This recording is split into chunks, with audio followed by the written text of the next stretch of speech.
Well, hello everyone.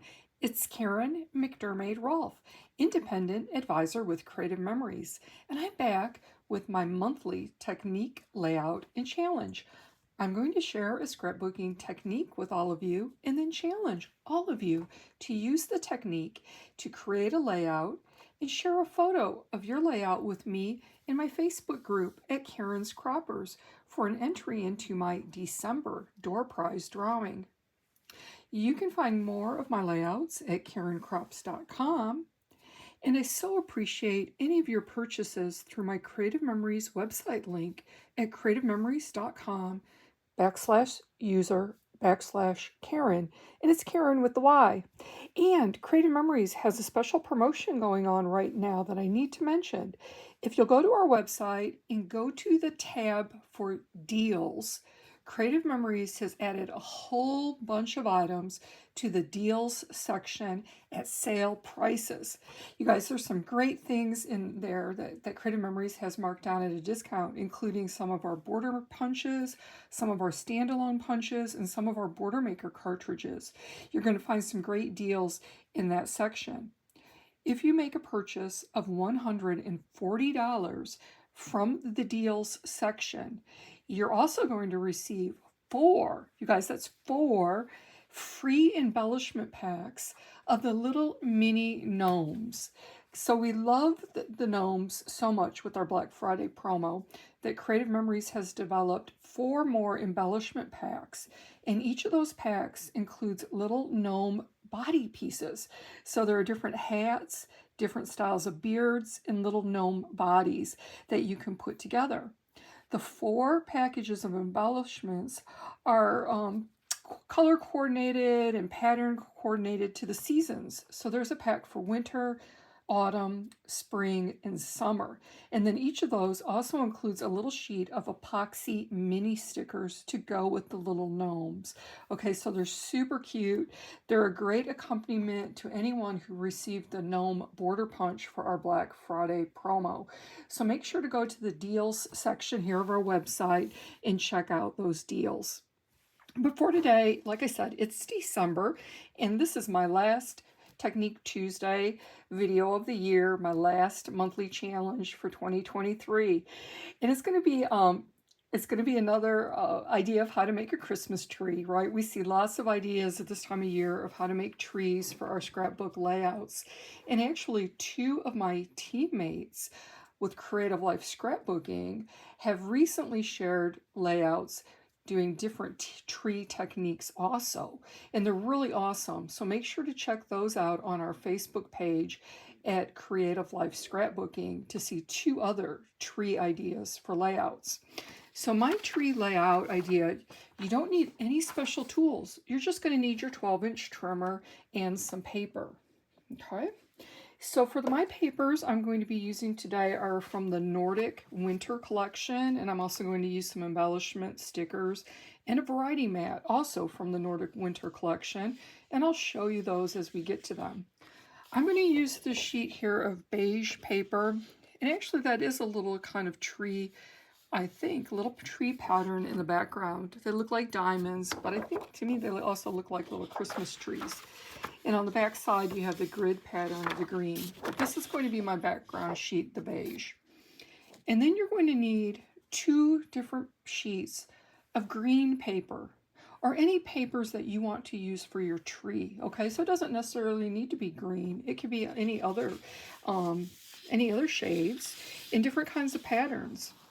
But I chose these from the Nordic Winter, so I have this grid pattern that's pretty busy and designer-like. And then there's another piece here that's green and more tonal. So I'm going to use these for my 2-tone tree.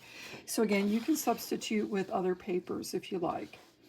And then with the trimmer, we're going to start out by just cutting a few squares. So let's get started. Since this piece has more pattern on it, I believe it's going to be kind of my dominant piece. So I'm going to cut 3 squares from this one. And we're going to cut 2 squares from the other green paper. But if we look here to the left side of my paper, we're going to cut 3 squares from the green grid paper that measure 4 inches by 4 inches, 3.5 by 3.5, and also 3 by 3. So let me just set this there as a reminder to you guys of the sizes that we need. And I'm going to start off, again, I'm going to cut the 3 here on the left column, and I'm going to cut the largest size first. So I'm going to place my paper at 4 inches and cut a 4-inch strip. I'm going to turn it on its side and cut a 4-inch square. And now I'm going to cut the smaller 3.5 by 3.5 inch square. So I'm going to cut it at 3.5. And then I'm going to need to turn this on its side and also cut it at 3.5. And now the final piece I'm going to cut down to 3 inches by 3 inches. So I like how we can get all 3 pieces there just from one strip of paper, and we have very little leftover scraps. So we're going to set these aside for a moment, and we're going to cut 3 more squares from our other sheet of green paper. So I'm going to cut the largest one first at 3 3/4 by 3 3/4. So that's 3 3/4 by 3 3/4. And now for my smaller one, that needs to be 3 1/4 inches by 3 1/4 inches. Okay, so I have my 5 squares now.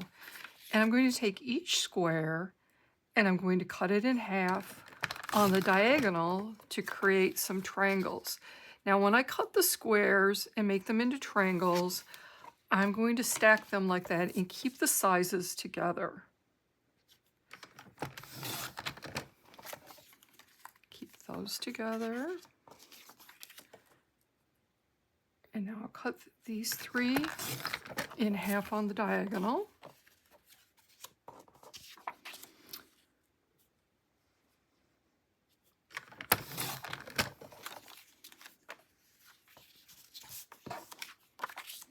So we're going to have graduated triangles that go from 4 by 4 up to, or down to 3 by 3.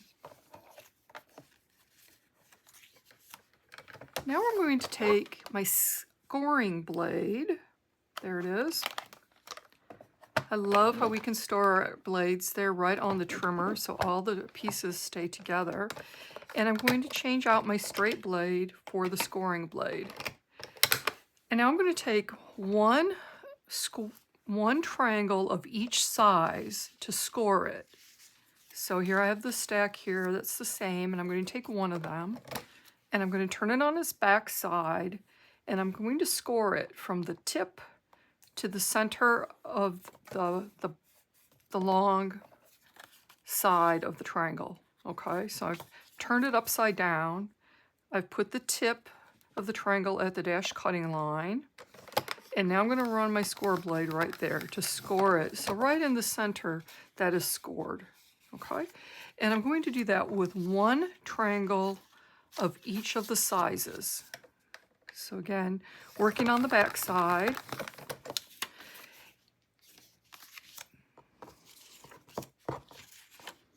And again, working on the back side. It'll be a little harder to see this one because the paper's a little darker. So I might go over it a few times and press.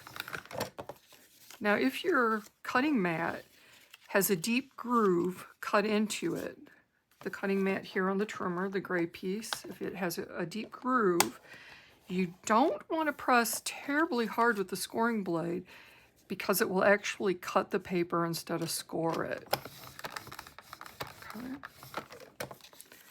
So I have all those done, and now I need to remember to change it out to my straight blades so it's ready to use the next time, and to put my blade back. So now we're going to take all of the triangles that we scored, and I guess it'd be good to maybe arrange the pieces in order from largest to smallest. Let me need to come down a little bit. They'll all fit on, not quite fit on my screen for you. So I'm going to take the piece that's scored, And what I'm going to do is I'm going to fold it. So I'm going to place the tip of the triangle at the top, and I'm going to fold it from that top mark right where the score is, and I'm going to come over just to the score line. So we're not folding on the score line, we're just using the score line as a visual sight guide, so I know where to fold this piece over to. So I can easily see where the middle of that triangle is. You could skip the scoring step and just eyeball it if you like to make the folds. But I thought it was a little bit easier of having that center line kind of scored or drawn in there, if you will, to make those folds. So we have pieces that look like this.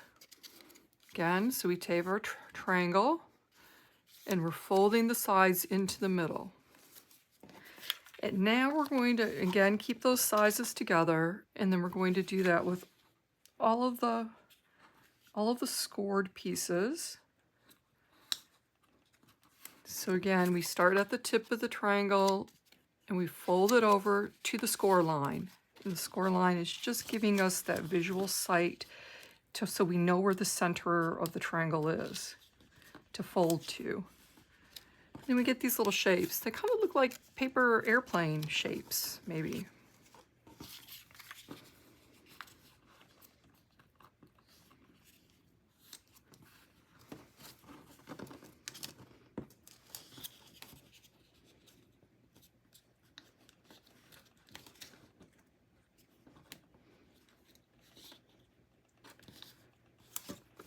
Kind of take your time there at the very start so you can preserve the point of your triangle. You want to keep that pointy edge. So just take your time to do those folds.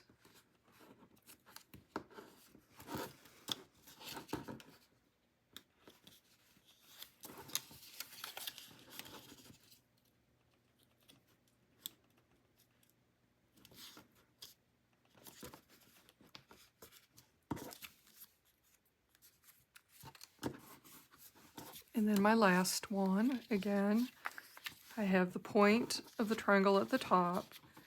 I'm folding it from the center there of the top little tip over to the score line that's in the center of the triangle and getting a little shape like this.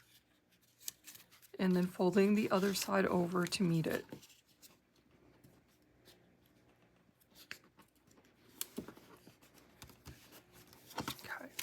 So you noticed I kept the sizes together here. And now I'm going to take my tape and I'm going to adhere these folded pieces to the center of its matching triangle, just like this. So you see how I adhere that together? I'm not going to adhere the sides down. I'm going to keep those folds there to keep that dimension. Okay, so for each size grouping, we're going to take the folded triangle and adhere it to the top of the unfolded triangle, right in the center like that.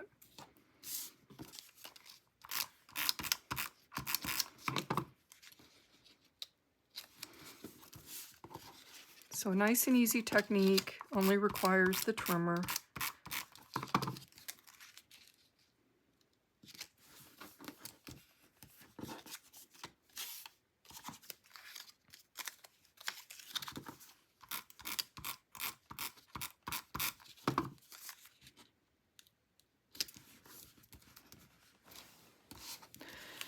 Again, I might keep the sizes here in order.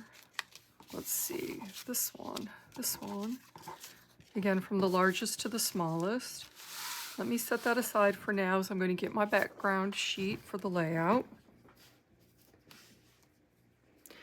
And what I'm going to do is I'm going to take this variety mat, also from the Nordic Winter. It says Filled with Wonder. It's white with a little blue print.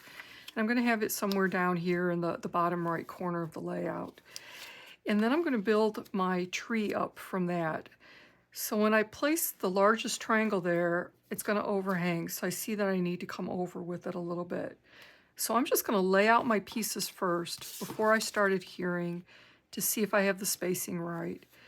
And now I'm going to come, oh, maybe a third of the way down on this piece and overlap it with the next size, like this. And then again with the next size, come down about a third of the way for that piece. And this piece. And this piece. So we have 5 pieces there of our triangle. And I have some of the Nordic Winter sticker here, this silver poinsettia, and then some embellishment pieces, some bells that I thought could make a cute topper for my tree. So if I place those there, it's looking like the spacing is pretty good. I've got enough distance there. I might come down a little bit. But they're here on the bottom. I thought I would layer some of the deer and this little bit of greenery here behind them. So I could come down a little smidge with it all. Just a little smidge, I pulled it all down.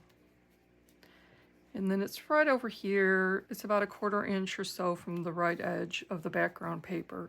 So you can see how I have that all laid out. So pretty, huh? So now we're ready to go ahead and start adhering it. So I think the spacing is going to be good. So I'm just going to scooch these pieces up, and I'm going to start with the bottom piece.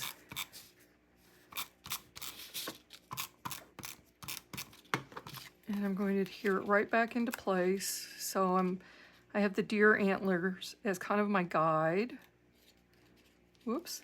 I do see when that's folded down, it does cover that title up. So let me see if I scooch it up a little bit, what's going to happen. I do want it centered here on my mat. And I am using repositional tape, so if I need to make some slight adjustments to the spacing here, I'll be able to do that. I think it's still going to work out pretty good.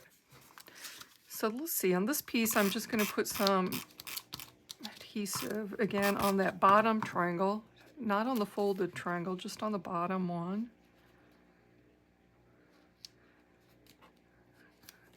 I might have come down a little bit more than a third of the way.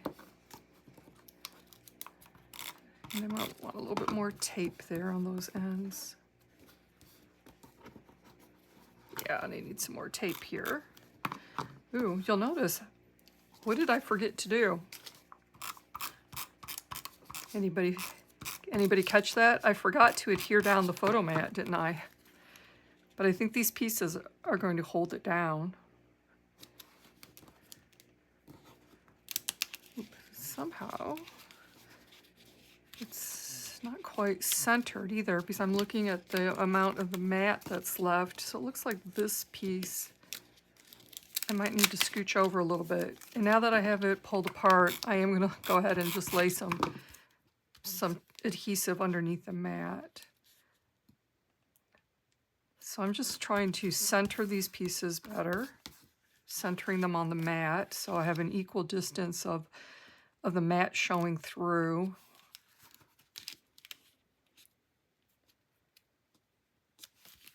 There we go. See, we have the little triangles of the mat showing through. I just kind of wanted those to be symmetrical. I'm getting some tape, making sure I have tapes on the points of the triangle pieces on the bottom. And you'll notice that I did not put any adhesive on the folded triangles because I'm keeping that dimension.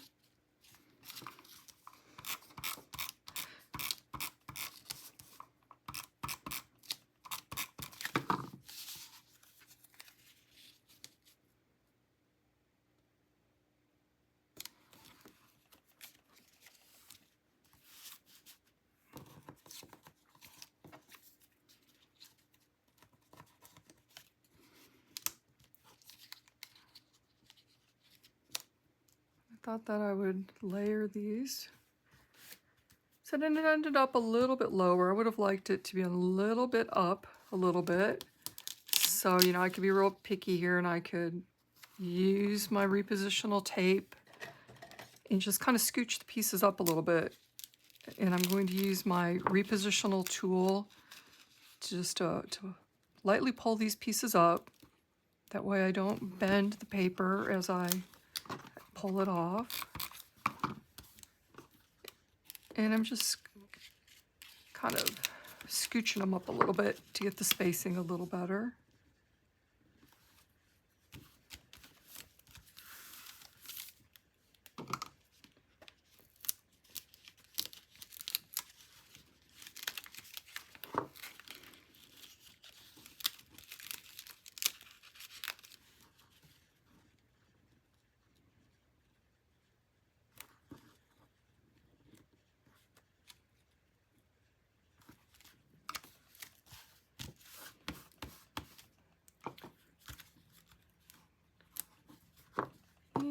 Let's see, I might put a little bit more adhesive under that little tip of that branch.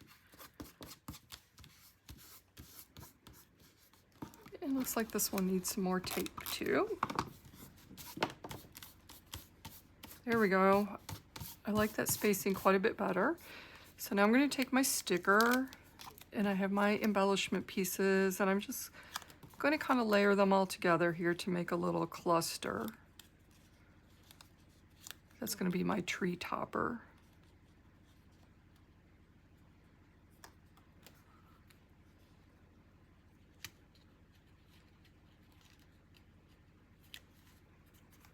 So you can see how those embellishments just stuck to the sticker, just like that. And now I'm going to give my sticker a little dusting of baking soda. You guys, this is baking soda. Just a thin little brush on the sticker to take the stickiness off. And that way I can put a foam square on it. Please do not use cornstarch, and please do not use baby powder or talc. Baking soda is a neutral substance. It's going to be okay to use this in your album, but cornstarch is finely ground corn, so we don't want to use that in our albums. And then often baby powders will contain fragrances or preservatives or other chemicals, again, that we don't want in our albums. So again, it's baking soda that I use. And now I'm going to place my little topper, my little cluster there. How pretty is that? And then I had my deers at the bottom. So again, I'm just working with the placement here. So this bottom piece of greenery, I'm going to just use my tape again to adhere that down. And then for my deer, I believe I'm going to use some foam squares.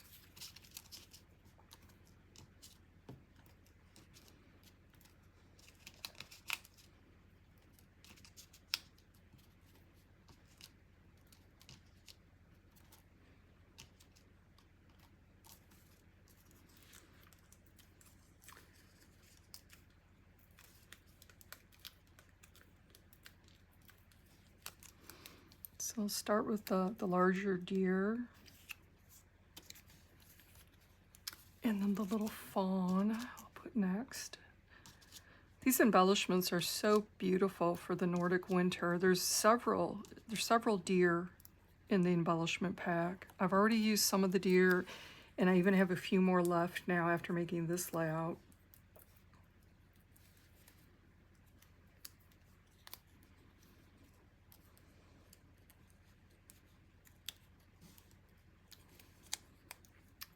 I guess I really don't want foam squares on the part that's going to overlap with the larger deer. So I remove those, and I'll just put a little bit of repositional tape on his hind quarter there. And now I can overlap him with the bigger deer. There we go. And now I have some photo mats ready and some other additional little embellishing. I wasn't sure what color mats to use for this layout, so I have two options, and we'll see here which we like better. I did the avocado green. This is our new cardstock color, so I thought that was pretty. So I think that's going to be really pretty with that. And then I was just wondering about how baby blue might look also. since there is some blue there in the topper in the bottom mat. But I think I like the avocado green best.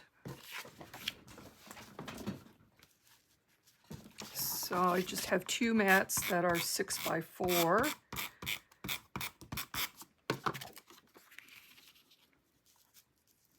Let's do a little spacing. Whoops, looks like this mat might be a smidge larger, but this one looks like it's the right size. So again, the mats were 6 inches by 4 inches. So I'll just have to crop down 2 photos just a little bit to use them as on the mat. So I'm looking at this. I might like to overlap the mat with the tree branches here. So again, using my multi-purpose tool, just kind of lifting those up. Oh, and I can see this one is kind of taken off there. So I must not have enough adhesive on it. So let me put a little bit more.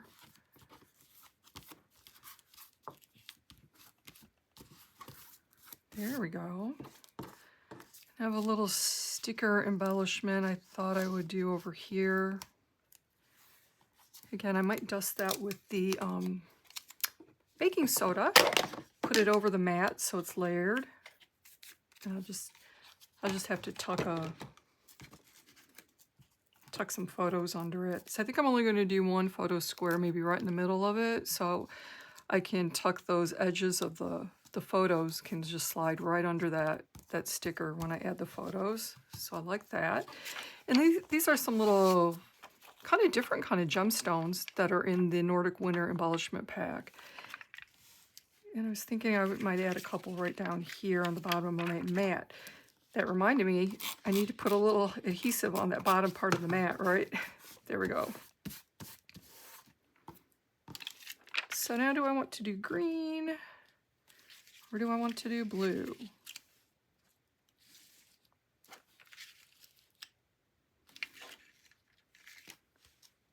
Let me try the blue. I'm just thinking blue because we have the little blue piece up there and we have the blue font. So let's kind of repeat the blue so there's a little bit more repetition of that color.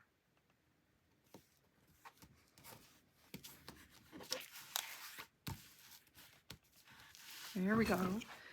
And one thing I can tell that my tree is missing, and I forgot to grab, it needs a little trunk maybe right underneath here. And so I would use like a 2x2 inch piece of, maybe brown cardstock, or the gold shimmer cardstock would be pretty.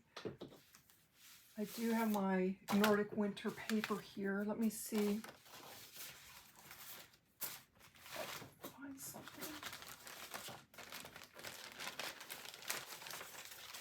Ooh, I might use this paper. This is Nordic Winter. There's a sheet of this wood grained paper with those pretty deer on the back. We used those last month for my last month's technique Tuesday, if you guys recall. So let me start out with the 2x2 piece and see if we need to cut that down a little bit. Ooh.